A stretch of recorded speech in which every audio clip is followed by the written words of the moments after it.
Now we're talking.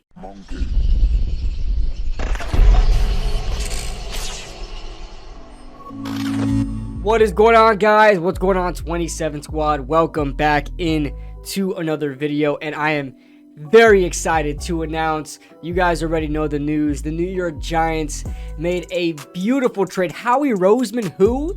Like, we've got a new fleece master as GM, and it's not Howie Roseman. In fact, it may be better. We'll see what happens. We'll see what happens. I have no doubt that Brendan Brown had something to do with this. Learning under Howie Roseman, the assistant GM, Brendan Brown, who's with the Giants now. No doubt in my mind, he has something to do with this. But the New York Giants traded for tight end Darren Waller. Now, if there was a position that I thought the Giants would trade for or acquire that wasn't a draft pick, tight end would have been the least of my guesses, right? I thought we would probably pick up some sort of cheap tight end on the market, right? Because we want to let Daniel Bellinger develop and be that starting tight end that everyone thinks he could be.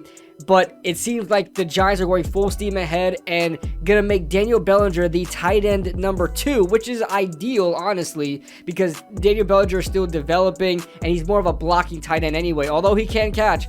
But Darren Waller, him and Bellinger are going to be such a great duo, with Darren Waller being that receiving tight end, that number 1 option, and D-Belly being that blocking tight end and that safety blanket, Jason Witten type guy. So I am so excited to have Darren Waller on the team, and on top of that, we traded for Darren Waller with the 3rd round pick that we acquired from the Chiefs when we traded Kadarius Toney. So if you really think about it, the Giants traded Kadarius Toney for Darren Waller, and I will take that 10 times out of 10. Now, if you're wondering how the contract is going to work, obviously, since we traded for him, we have to take on the contract that the Raiders signed him for. So if you look at he's signed with us for 4 more years now. So I would have to look at the dead cap money as well, but here's the numbers of what we're looking at. Field Yates posted it. He said, Darren Waller is under contract for 4 more seasons. Here's what the Giants owe him. And you guys can see here,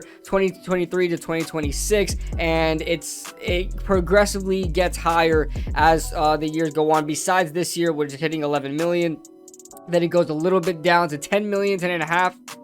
And then 11.5, and then 13.5. And, you know, that's kind of the market of what you get. And honestly, it's not a bad deal. Like, if he stays healthy, if this is a healthy Darren Waller, then this is definitely worth the money, as, you know, tight ends are going to be seeing around this kind of money. And you guys got to remember, at around like 2019, 2020, Darren Waller was looked at as one of the top tight ends, right up there with guys like Travis Kelce and Mark Andrews. So I love this move, and it gives DJ a top target tight end to throw to and not have to worry about Bellinger developing. In fact, they can still play together in those 2 tight end sets that we don't run as often, but I could see us running them more often now. So what do you guys think about this trade? How do you feel about it? I honestly think there is no risk to this whatsoever. I think I heard Bobby Skinner say that there is like little to no dead cap money in the last 3 years of his contract. So that's fantastic. If we need to cut ties, we'll be able to cut ties with no risk involved. I mean, you really think a 3rd round pick in the draft is going to be as good as the production we get out of Darren Waller? I don't think so. So let me know your thoughts in the comment section below, guys. What else do you think the Giants are going to do in the rest of this offseason before the draft? Leave your thoughts in the comment section below. Leave a like if you guys enjoyed. Subscribe if you guys are new. And I'll see you guys in the next video.